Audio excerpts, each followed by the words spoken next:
একজন নেতার জীবনে ব্যক্তিগত বিপর্যয় আসতে পারে।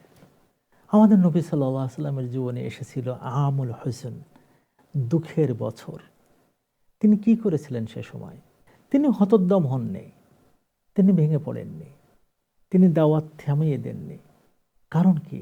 কারণ যদিও তিনি 1 বছরের মধ্যে তার চাচাকে হারিয়ে ফেলেছিলেন, ঠিক 3 মাস পরে তার স্ত্রী খাদিজাকে হারিয়ে ফেলেছিলেন।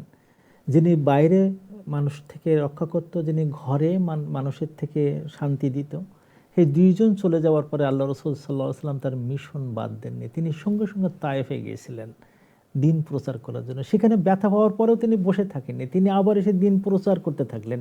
তিনি এবার আন্তর্জাতিক ক্ষেত্রে দিন প্রচার করলেন এবং তিনি এইভাবে নিজের দেশ ছেড়ে অন্য দেশে যে দাওয়াতি কাজের জন্য তিনি ব্যস্ত হয়ে গেলেন এবং নিজের মনকে প্রস্তুত করে তুললেন। তার মানে কি?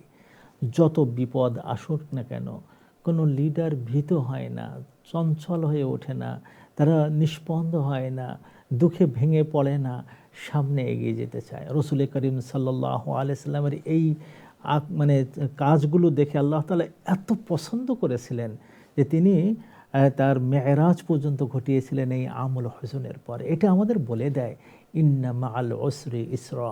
তোমরা যত বিপদে পড়ো না কেন, যত কাঠিন্য তোমরা যাও না কেন, দেখবে তারপরে সহজতা আসতেছে আল্লাহ তাআলার পক্ষ থেকে।